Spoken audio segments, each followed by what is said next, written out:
Fred?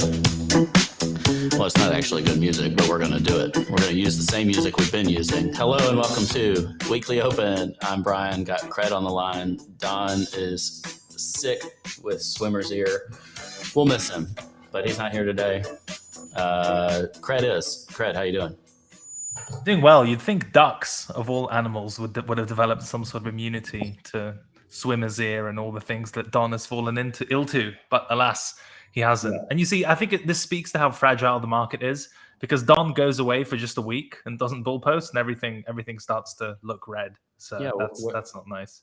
I mean, the market is not as cute as it once was, but it's not. We're not dead yet, so that's good. But yeah, I've got the S&P up, don't I?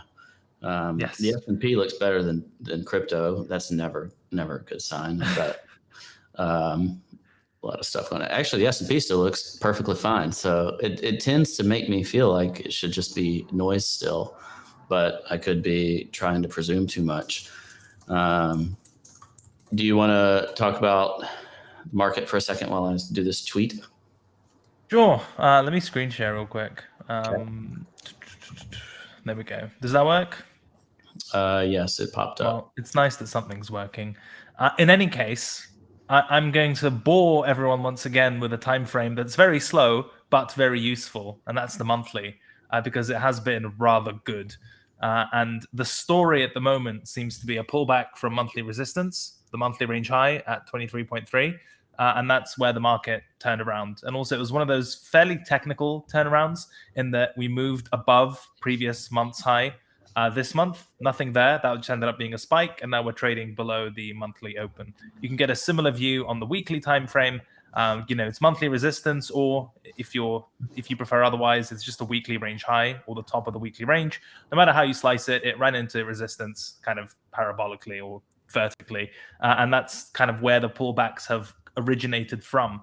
So I guess the first idea is that if you're going to bet on bullish continuation, 30K, 3AC gap fill, whatever, we now have a very clear ceiling that needs to be overcome in order for that to become available, which is 23 to 24K. I think any weekly strength above that, maybe even something lower time frame, would probably be a good kind of range breakout signal. And essentially, we would view this entire structure as a consolidation, and that breakout, presuming it's accepted, should be enough, given the length of this consolidation, to give us those larger reversion targets. But that's being a bit, counting the chickens before they hatch, and none of that is available at the moment. So pulling back from resistance, to go back to the monthly, I still think it's useful in that regard in terms of pullback levels.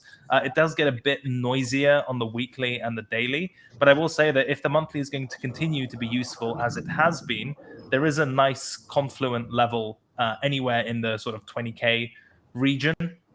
Even if we use this as our little range between 23K and 16.5K, the midpoint of that and the summer range reclaim and the cluster and all the technical analysis stuff we like to make up in our minds coalesces around 20K.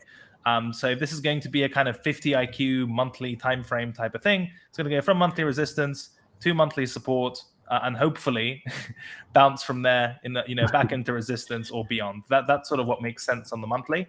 I also think this sets a really nice invalidation for any bullish ideas whatsoever, because the entire premise is that we're trading above where FTX blew up. We're trading above 20K. We were in a summer range for a few months. The one at 20K initially, we broke down from that, and that's been reclaimed. And all of those arguments are contingent on 20K holding.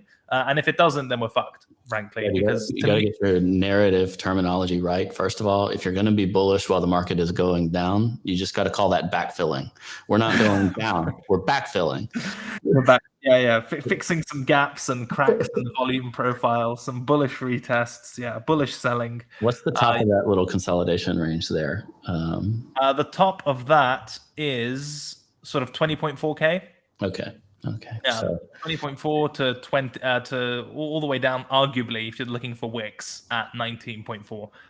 So 20, 21. You don't see a big difference between those, because there's a weekly level too around 21K, and I just didn't know, like, where do you get nervous here? So you're willing to draw a medium-sized. Don would have this as a solid green box of yes support.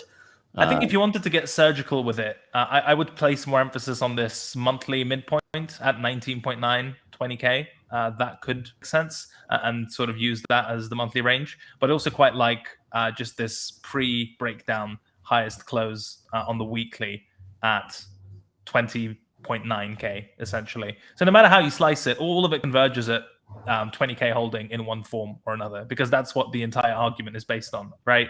That we had a range, we broke down from it, and we've reclaimed it. Okay, great.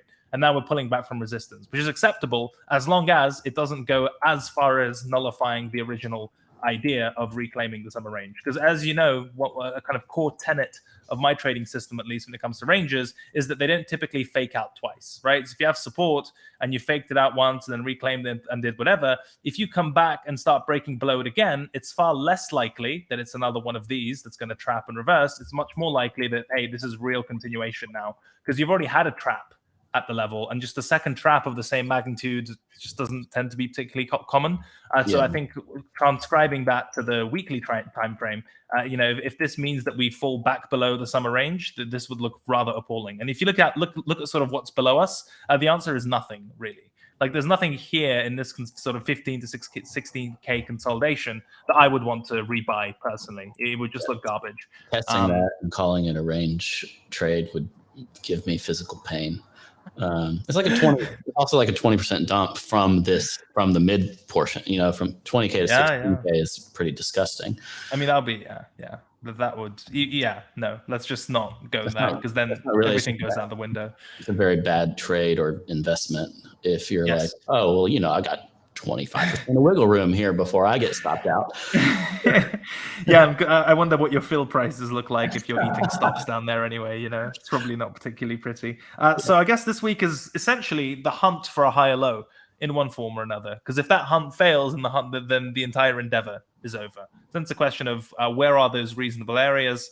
For me, 20 to 21K is a good proxy for a reasonable area. If we look on the daily, everything sort of aligns with these monthly and weekly levels. Like you can see the weekly pierces through this cluster consolidation thing that Don will have undoubtedly spoken about.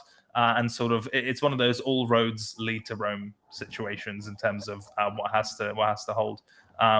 So yeah, I mean, look, even on the daily time frame, the entire range argument becomes fairly self-evident, with kind of this area being your range high, this area being your range low, and then the midpoint falls at the mid, right? And if we take that as then say, look, the range high provide resistance, and then you fall below the midpoint, that's rough, because then your target is the range low, and at that point, Godspeed, basically. So this has to put in a higher low, has to do it above 20K in one form or another. Otherwise, sell it to zero, essentially. I feel like if we went below 20K, you'd really like to see it where we don't spend very much time there at all. Oh, yeah. Like a flash crashy wick type of thing to take out the people who have their stops at 19,999 or whatever. Yeah. All of that is acceptable, but acceptance below these higher time frame kind of points of control would be totally rough. So any flash crashy short-term stuff, I completely agree. That's your kind of do or die type of fill. But anything else, if it starts spending time down there, it really shouldn't, and that that wouldn't be great. I would expect like Gary Gensler does justice somewhere on someone, and then that's your spike below. And if the market is confident in its ability to shrug that off, it should do so quite quickly and back above. Or CPI as well, right? If we're going to get into potential catalyst type of stuff, we've got some macro going on this week. I think it's CPI, and CPI is the big one, obviously. But there's also, what else is there? PPI, and I think there's some unemployment, retail sales, whatever, just the usual soup. But CPI is tomorrow. So if you're looking for a volatility catalyst to do business at those kind of extreme do or die levels, that would certainly be it. And then to be clear, there's also if you don't want to go knife catching at 20K and think, okay, I'm going to wait and sit this out. At least my system always gives me a way to get back in if there's sufficient strength. So no matter what happens, I can look at the other side of the market, and I think we have a pretty good breakdown level at 22.4K. Both intraday and on the daily time frame, essentially the distribution which we broke down from. I think the earliest kind of continuation signal that could be generated is if that support resistance flip fails and you start getting back above there. And you get a clear invalidation below that range low. And at that point, I think you have a much higher chance of pushing deeper through those monthly and weekly levels. If you're not persuaded by the chicanery of trying to knife catch 20-something Gensler, SEC, CPI, and you just want to see a bit more steam, then that's also acceptable, I think. Yeah, I like that. I don't have a ton to add from a things I look at perspective. I know what Don would say here, by the way, if I can do a tribute act. He's not dead, to be clear. He's just sick. I'm not doing like an in memoriam life. In memoriam, here's some TA for Don. I think it's so dark, isn't it?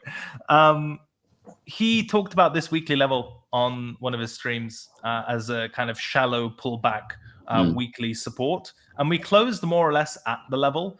And so if this is going to be the one that's going to give us a reversal, what you want to see during the course of this week is a spike below previous week's low, and then the weekly close above the blue line. I think he would really like that if he were here with us. But in general, that would be kind of the shallow pullback type of scenario. This and that level is at 21.8. The previous week's low comes in at 21.4, 21.5. So if you get a spike and no continuation through that, and the weekly close sort of cements towards that level, that would also be like reasonable. It'd be annoying for me because it's not like the best level or even particularly good compared to some of the other like much more risk defined pullback type of structures. But it's certainly one I've got on my personal chart. Yeah, and I think that are you on? I don't know what chart you're on. Mine's got very little wick in it. I think this is Binance Spot. Gotcha. USDT, given BUSD, doesn't really exist anymore. I was just going to highlight one other element of that. Like you talked about how you wouldn't be very impressed with this level. One element of it, though, is that we're only one day into this candle. So this would all be wick, and it'd be a little green candle there. But another thing is test that one. I'm going into multi-squiggle mode. Although I will say that last squiggle was, pretty impressive. Speaks for itself. Yeah, the arrow certainly. Yeah. Yeah, number went up. So I can't find my stuff. I'm doing great here. Happy Monday. This is what makes a real trader. How quickly can you navigate trading betas? It was right there at the top. That was all I was looking for. I was just trying to show this one. So to your point, if we spike to this and then wick all of that and still get that green close, that's a much more definitive, like, hey, we went and we did the thing, we tested the other stuff, and now we can go to 24, or whatever, like go back to those highs. And from a pure entry perspective, if you were looking for a new trade, I kind of like that one as a better, what would you call that, risk adjusted return potential. Because that's good. It's 20% upside or whatever, and that's a nice little trade. So if I was looking to say, you know what, I'm still bullish, I still believe in everything I believed in before. Sturkey brought up when diddle in the middle comment. So instead of diddling in the middle, as Craig like to say, right now, you could wait until there's a clearer sign from one side or the other. And that might be a better trade execution point if you're trying to do something like that. Yeah, I mean, the whole thing about diddle in the middle in this context is that you kind of don't have a choice if you want to look for a higher low, because if you want to do it at the range high, that's fine. But if you want to do it at the range low, that's at the market would look so awful if you're looking for it. So, for example, if you just look at this chart on the weekly time frame, this is the kind of the 21 area, or however we defined it on the monthly. 20, 21 doesn't really matter. It is technically diddling in the middle, but if you prefer doing business at the range low, that would mean buying the summer range retest at like 19.3 to basically 19K in one form or another. And I think like on a medium time frame trade, that's acceptable given how important the level is. But losing 20K again and giving back this much momentum to go all the way back there, I think the probability of a bounce is decent, but the probability of like larger range breakout continuation decreases as a result. So if you're looking for strength and like a more decisive higher low that could project us into and through the range high, it kind of needs to come off the back of a shallow pullback, because I think a deeper pullback to not diddling in the middle would be giving away too much momentum for me to have faith that there's a ton more steam left in this thing. Does that make any sense? It's kind of one of those things where 9 times out of 10, diddling in the middle is a bad idea. Sometimes contextually, one of the range boundaries isn't a compelling option. And so as a matter of necessity, if you're going to diddle, you have to do it in the middle. And I can't believe these are words I'm saying out loud. I'm just such an unserious person. I'm enjoying it thoroughly. One other comment about, kind of where we are, where we've been. 2 weeks ago, we got, I guess, as close as we were going to get to that 200 week before a pullback. And then now we're more looking at it on a different time frame, but 200 day. And those are, in my mind, trend following strategies. Throw the 200 week and the 200 day on the same chart, and you should be able to generally get health of the market. And we're above one, below the other. So kind of by definition, and a bit of no man's land there. Between, it's a chop signal, right? Yeah, short-term trend versus long-term trend. You're still negative on the long-term trend side of things. In fact, it looks like just one of your best bear retests for somebody that just is screaming bearishness out there. They should be pointing at that as, hey, that was rejection, and now it's time to die some more. The 200 day indicates that maybe it's actually just the beginning of sideways consolidation, and you'll look for that 20 to 24, 20 to 25 as a range trade that might actually be able to play out for a while. And I think that honestly suits what I believe in the market, which is we're not going to do very much. And it wouldn't surprise me if we bounce between the 200 day and the 200 week for a bit before we try to make a decision one way or the other. I do feel like bullishness and bearishness right now is relatively well balanced. In addition to that, and when I go over to ETH, it's very similar for me, except for ETH is just kind of stronger. So this is on the weekly again, on a range perspective. One, just if you look at kind of your higher lows, ETH isn't quite as ugly as BTC in that regard on relative to the USD. And then if you're looking at trend type metrics, this is a 20 week and a 200 week, and it's above the 200 week and then also above the 200 day, but both of them are basically in the same spot. So I think that's actually relatively encouraging. You want to see 1400 hold. Yes. That's also 2018 high, all that good stuff. So like this is a pretty clean entry actually, or like not necessarily entry, but pretty clean, like kind of must hold zone around 1400 to me for ETH, and overall a bit cleaner of a setup or structure than Bitcoin.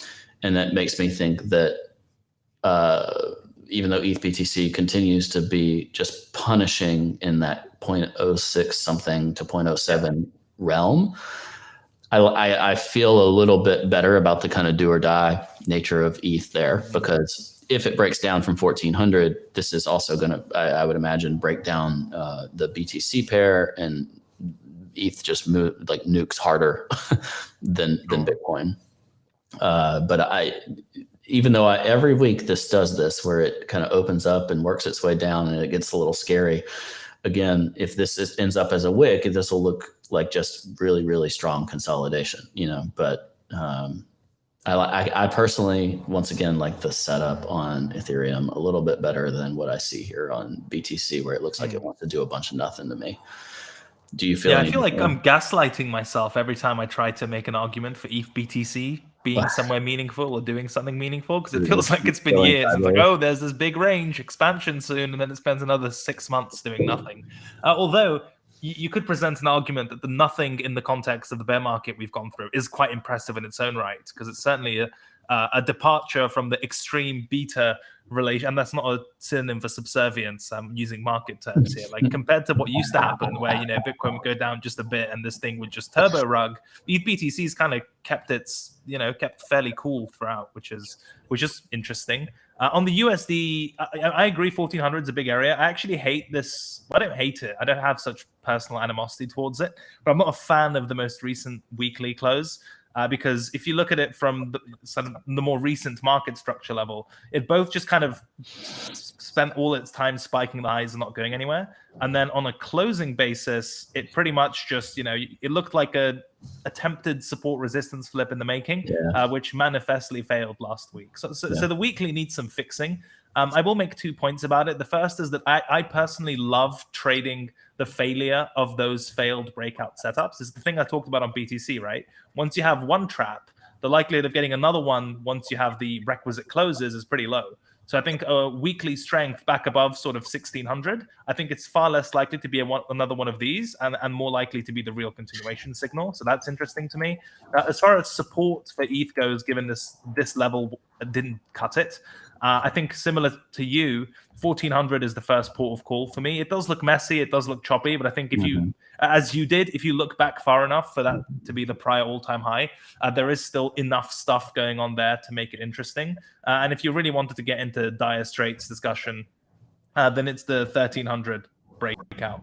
That's the kind. I mean, that starts to look really precarious. That's one of those, by the way, where if it pukes there, I'll buy it. I'll sell it at 1400. It goes down a bit. I feel really good, and then it does this. Nine times out of 10. Yeah, you're narrowing your trade ranges significantly there. Yes, exactly. But I think as far as given this is the weekly open, we'll be back next week, hopefully with the duck as well. For me, 1600 weekly resistance, 1400 weekly support, and bearing in mind that it's weekly, you can let it wick and kind of go below and poke and prod about on lower time frames and just look at the settling price if you want to avoid some of that. Like, for example, this weekly level looks like doo-doo just on its own on the daily. But if you go just a bit lower into kind of 1380s, you start to get some more decent structure in the lead up to this breakout. So it's entirely plausible that, for example, you do get on some sort of outsized nuke a test like the spike into the lower level and then the close taking place around the higher time frame level. That's entirely plausible. As far as reclaim type of stuff goes, I'm sort of less of a fan. If you put a gun to my head, which I ask you not to do, we're just drawing lines on charts, it's not that deep. The range low is at around 1500, and we seem to have broken down from that for the time being. Intra-week, I think it's like decently acceptable, maybe in some world somewhere, where if you get strength above that, at least you have an invalidation of sorts to trade some version of this consolidation conservatively. But I would be cautious in doing that, given I'd be fading the weekly bias and what looks like a rather straightforward daily breakdown from the range, right? So yeah, this needs fixing at the very least if you want to do more trading within this consolidation. Otherwise, pray for Ledger's boomer 1400 moving averages as a kind of reversion target, I think. Yeah, and for what it's worth, I could imagine piercing below those, same as the 20, 19K, whatever, on Bitcoin. If you got a daily wick below them, it's a better sign of strength if those quickly get bought up because people are motivated to keep them, to own coins below those levels and therefore, confident holding above them, whatever. Before we get into kind of altcoins or legacy markets or whatever, another just kind of general note is it does still feel like ETH and BTC are in the category of their own, both participating as majors, and then everything happening in the rest of the market is much more of a not all at once and individual plays kind of winning type of scenario and acting in their own accord as alts, and ETH and BTC being separate from that. Have you noticed that as well? Yeah, certainly in terms of like returns, I think that's been true. I think the larger correlations have still been intact. Yeah. It's just a ton of the leverage has been in alts. So you'll see BTC and ETH sneeze like down 2 or 3%, and you're seeing double-digit red days in alts. Right. But when you're seeing positive moves, the percentage of them is still meaningful. Like, I don't know, say 5% of altcoins are like doing a thing. And they're kind of in their own pockets, I'm looking at Curve, it's up 13% while most of the market's down 7%. So there's kind of this, why is that doing something? And it's not all bags float together. Oh, for sure. Yeah. It hasn't even been sectoral, really. No, it's just literally been single names, as you mentioned. And I think also a lot of the narratives for alts have been straight up. I mean, they're always made up, but these have been more fictitious than average. So for example, the AI coin narrative just completely made up. That's like not a real thing. And you saw the usual culprits in Justin Sun. I think near that coin said they were going to have some sort of AI foundation, just like sort of desperate, trying to latch on to what the normies are looking at to try to make some change off of it. ZK as a narrative, or ZK, if I'm being proper British, or properly British rather, has been an on and off narrative for like how many years now? It seems. Yeah, that one doesn't seem particularly authentic to me. There's the odd news catalyst related one like BNB on the back of the BUSD news, but I completely agree with you. It's about as PvP rotator as it gets, and it's just PvP rotators making up narratives to dump on other PvP rotators. This isn't a kind of new money influx, retail, yada yada type of thing. This is still very mercenary days, I think, for alts. It is.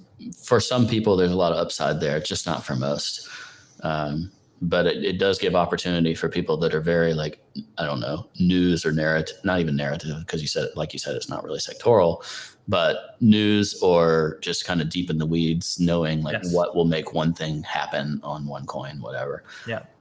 There's opportunity there if you're paying attention and if you really want to spend the time to dig in. I think it could be worthwhile. Just don't anticipate that, because Aave is moving, your bag is going to move, or because whatever's going today. I just pulled up my watch list, and that's the one there. With that said, we'll get back to alts in a bit. I want to look a little bit about what else might influence our markets, which is, of course, kind of the larger financial landscape. I find the current level for the Dixie pretty important. This is a daily, and this to me should, for our bulls out there, should be the type of area where you expect rejection from, especially when we combine this with what the rest of the market is doing. If the Dixie's going to have more downside, sub 100 type of stuff, make another lower low, this is kind of your natural pullback area to me. And blends nicely with the weekly as well. Weekly close around 103.5 that it met last week. So if you get a bearish weekly here, then you continue that journey down, and the Eiffel Tower continues, and the move up in risk assets and whatever else has potential. A strong dollar push could take this as high as 105, which won't be friendly for any of our bags. Probably highly correlated to those newsy outcomes that Cred mentioned, CPI and other crap. I think you can probably watch this and determine whether or not you need to hold your ETH and BTC or not. What a sad state of affairs, Ledger. It's like, watch the dollar index and CPI to find out about crypto direction. It's like, how did we get here? But it is where we are, isn't it? Yes, unfortunately. And then I think you'll just see that kind of work its way into all these other markets as well. However, if you're trying to glean some additional information, to me, relative to the kind of this level makes sense, but there's not a pattern or anything specific to me on the Dixie. The just general consolidation and structure of the S&P looks still very strong to me. It looks perfectly fine. Like last week was a little bit red, but mostly just consolidation and backfilling, per my term earlier. Making fun of myself here now a little bit because that's bullish reloading. Bullish, yeah. Listen, guys. I'm just resting before I continue up only markets. So if you get a close above, I'm at 412. So what is that? 4120 or so on the S&P. Make a higher high. I still am kind of a believer of that 430 territory, 4300 territory on the S&P to kind of go up here and really put bears to the test, if you will, to say, are they willing to sell it here? Are they willing to take chips off the table? That's on the year. That's a nice return for people. And don't think that won't be real either, right? Because if you say, hey, look at us, we just made 15% on the year because we decided to risk on at the end of the year or early in the year, whatever, we're pretty happy with that. And we're just going to play it by ear from here. Can't fault anybody for that in a traditional market landscape. I think there'll be real resistance from the 4,300 area personally for the S&P. And so if we get further downside in the dollar, I'm going to want to watch the S&P and the Dixie kind of in concert to see what happens. The only other sign there is like there's been a pretty positive response in risk assets in traditional markets, both in the NASDAQ and also some of the popular stocks, but not across the board, which is good. AMC looks like it might just be over GME as well. But I saw a lot of action in, Tesla and ARK and, some of the things that people like to play in. And God knows what's going on with BBBY. Oh man, it was like up and down 100% one day, down 50% the next kind of stuff. Yeah. But the NASDAQ similarly looks relatively strong. It looks like it's being made up of real companies. So, who knows? Do you have any thoughts? I mean, the sad reality is like for most people, the CPI print is going to determine their P&L, and they have no edge over what the CPI print is going to be.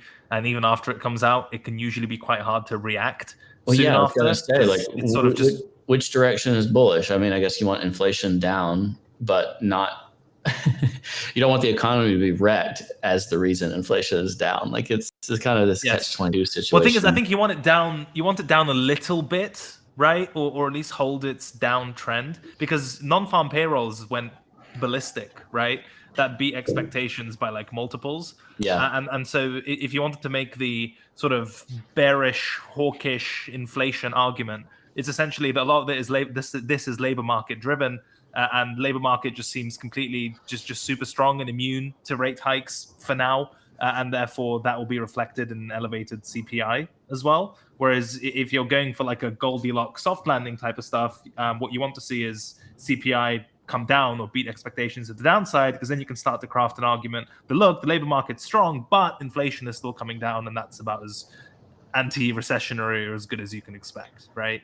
And that should be the outcome when you think of year over year. That's what's going on here. So you just have to have costs not skyrocket relative to what they had skyrocketed to in 2022. And that's why I'm personally a big believer in inflation is going to taper significantly.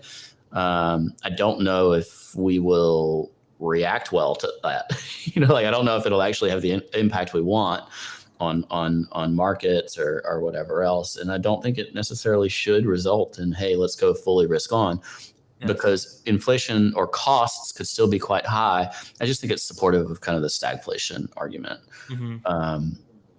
But yeah, I actually think inflation is going to taper pretty significantly. And the Fed seems kind of perpetually late to any of these narrative changes, so they might just keep hiking, pretty aggressively into it. They're like a really bad crypto trader. As soon as the narrative's done, they're like, when it's going up, they're like, this is a fad, and then at the top, they're like, wait, this is it. This is new tech. Yeah.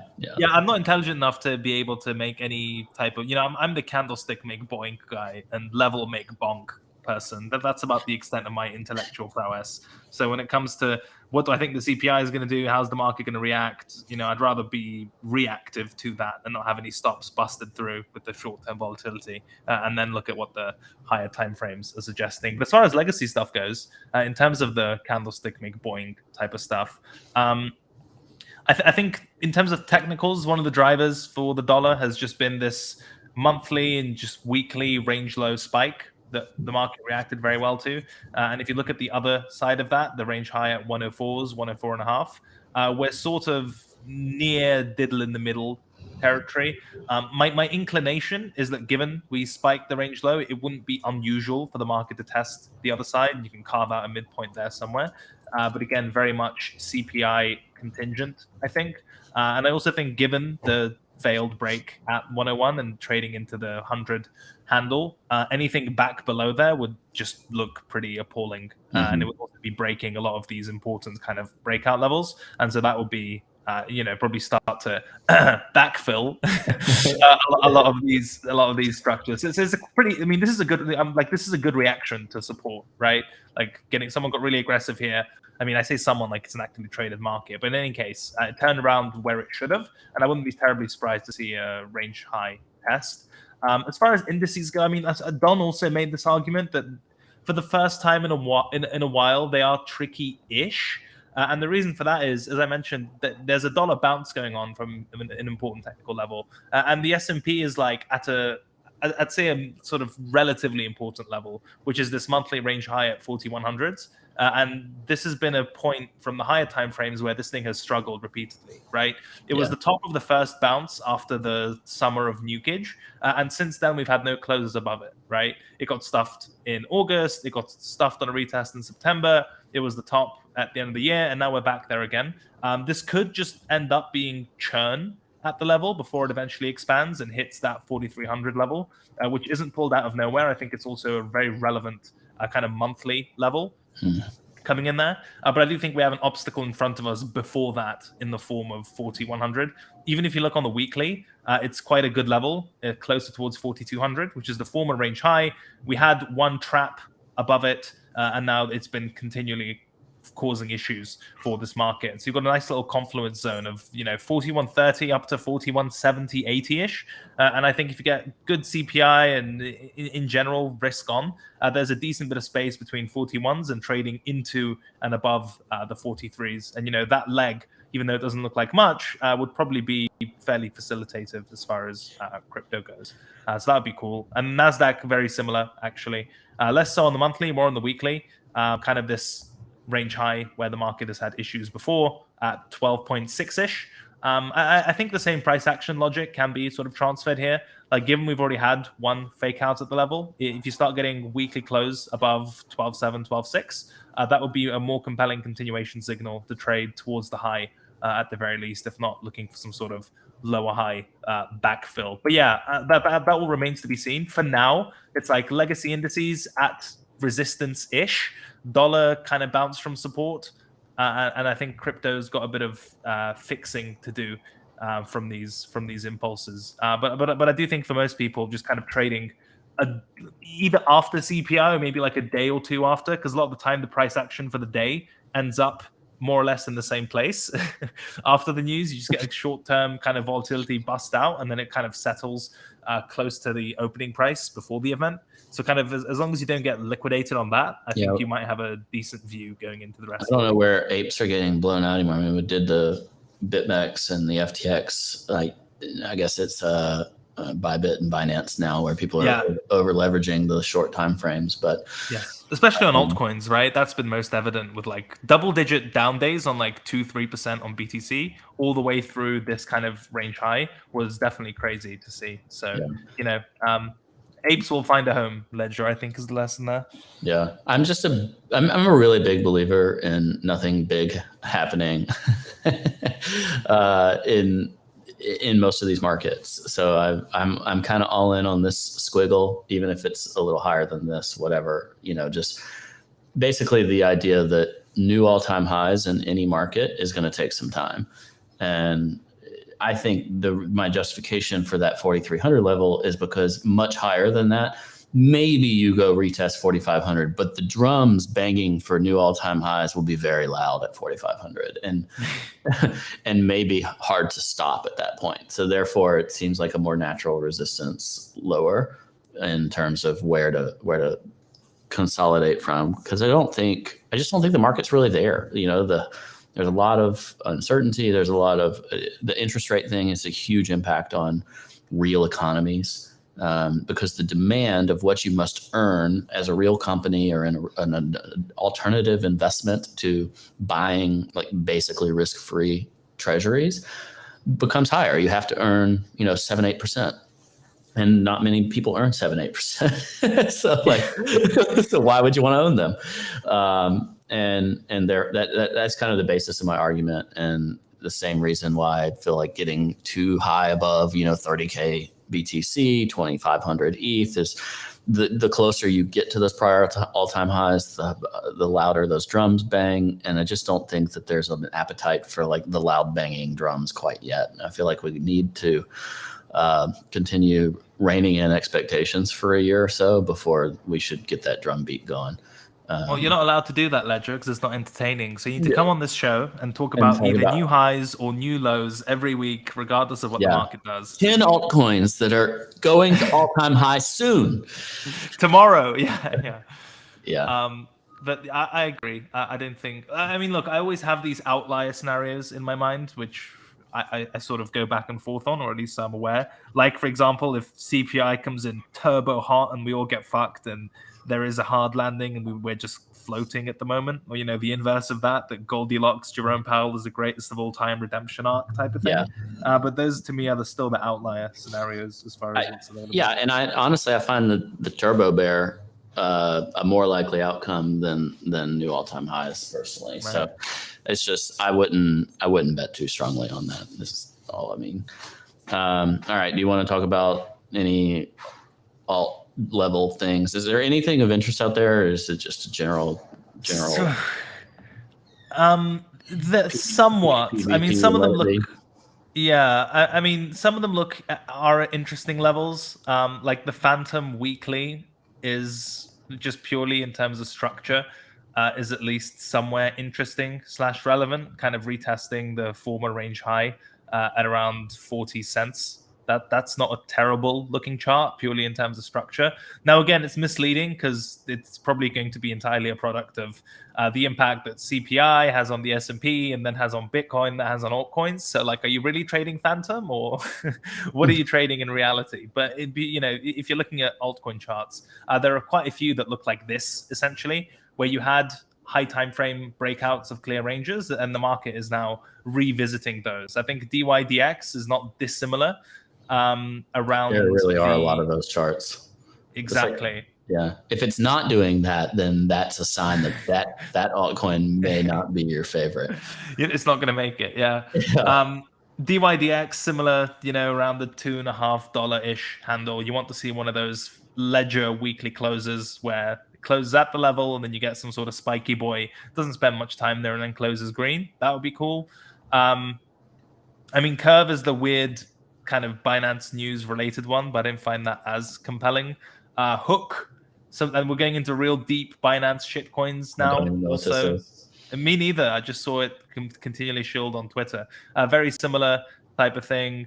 Lido, I'm just waiting for this thing to do something on the weekly time frame. I mean, if you look at this, right, this is about as clean as it gets as far as the weekly range goes, and it's just been stuck. 3 tests of the range high, nothing. And sort of been bouncing off support in the precursor to that. So that might be interesting if it gets to either of those extremes. We have to cover Litecoin because Don isn't here. Yeah. But I'm pretty sure his argument is that the market is reacting to this $100 level range low. If you're looking for pullbacks, unfortunately, the only support is at 76, 77. My belief is that he doesn't believe it will pull back that far. So presumably continuation would mean weekly strength through 100, and then you're dealing with the pre-breakout range closer towards 130s, and then his target over at 600 something. I have to start zooming out my trading view to find that. OP Optimism, another one, right? Had a multi-week breakout and is just retesting the consolidation that it came from. So one of those Frax type of not Frax, DYDX and whatever the other Phantom type of arguments where you've had relative outperformance throughout this window, and now for a change pulling back into some sort of structure. Solana looks like shit. I'm going to say that at the Pico bottom, but so far it's failed the test for me of this weekly reclaim.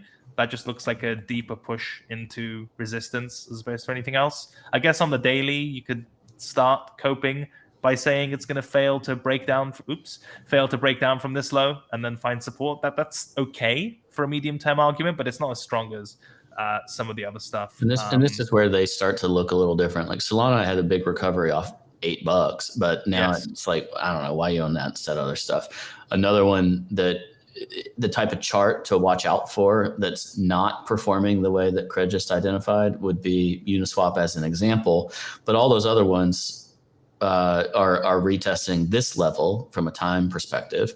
Right. So like Uniswap should be retesting back at like 710 or 708, and it's at 618. It never got above that level. It's retesting from the wrong direction, Ledger. That's the issue. That's right. So like that's the opposite. That's the other view, the other type of like sloggy, draggy, not not up to par altcoin that I would be watching out for, and not be looking at it personally as like, I'm just going to buy that because it's going to follow those big moves that others had, and say instead, when this nukes, it's going to nuke even worse because people are just upset it didn't do the good move that the other ones had. So like that's my fear in any of these, is you're anticipating bullish follow up or something like that, and in reality, it should have just been bullish the first time. And when they're not, then be concerned. Yeah. So I'll just use that one as an example. And then Solana being the other, of kind of had a first mover impulse after heavier capitulation. And now like, why bother? So the structure that you talked about seems like the better one to watch. All right. We better hit on a couple things or people will get upset about it if we don't. One, I guess the Curve news is based on Curve USD stablecoin stuff. There's definitely a lot of stablecoin narrative. Maybe the SEC is going to sue Paxos, we heard. There's a little bit of talk about Circle even, which I think would be kind of insane if they went after USDC. And then the other pieces, are we talking US UFOs, or are we not talking UFOs, Craig? That's what the question is. I mean, as a professional narrative trader, I pico long the bottom of both UFO Inu, and also helium. Because if you think about it, the thing that makes balloons fly is helium, and there's a real token. Helium makes stuff go up, lots of balloons. I'm basically a genius. None of that was true, but I wouldn't be. But I think UFO did actually do well with some shitcoin somewhere. Naturally. I don't know. It's weird. My question is, what are they trying to distract us from? Is it the chemical spill in Ohio? Good gracious. I didn't know anything about it until last night. And then multiple people were quote tweeting threads. And then I get into the threads and I'm like, I believe these pictures are real, but these accounts are super cringy accounts. Like, really conspiracy it's like theory. Stop the Steal, arrest Pfizer. Yeah. Right. But like at the same time, this looks like really serious news that's being undercovered. I need to find the middle ground of coverage here. Midwit. Yeah. The midwit. Somebody send me the midwit news. Send me like the local ABC station or something. I need something different, but it looks very, very concerning. And I imagine that narrative is going to pick up a lot if you have another, like, I'm not quite sure I'm ready to call it Chernobyl, but it might be like BP oil spill type situation, like heavily undercovered and a much bigger deal than it's currently stated, except for this time it's like over Rust Belt neighborhoods. And are we caring about those people as a government, yada, yada. It looks very concerning to me. I'm definitely watching the Ohio stuff more than the UFO stuff personally. Yeah, that makes sense. And also Epstein's list of associates, coming out around the same time. I don't know what day is that supposed to come out. I don't know. We'll see more balloons, I'm sure, around that date. But it's a weird time because it's happening now, and now it could just be some sort of spy-crafty aerial warfare type of thing, but you don't want diplomatic concession of that in order not to escalate. I don't know. I don't know where the truth is, but the answers have been unsatisfactory. I'm comfortable saying, as far as what these things are, and one more prediction for the week is I'm going to anticipate volatility tomorrow because we know crypto people won't be on a date for Valentine's Day, so they'll have nothing to do other than margin trade. Oh, that's so true. Yeah. All right. Oh, maybe we should be long Rose into Valentine's Day. Is that a coin? Yes, Rose is a coin. Okay. That's not financial advice. It's a joke. Please don't sue me. I don't know anything. Never let go. All right, Cred and I clearly have nothing else to say, so we'll see you later. Clearly. Thanks for joining us. Go to like and subscribe and all that crap on this channel. We would appreciate it. We'll catch you next time. Thanks for joining us. See you later.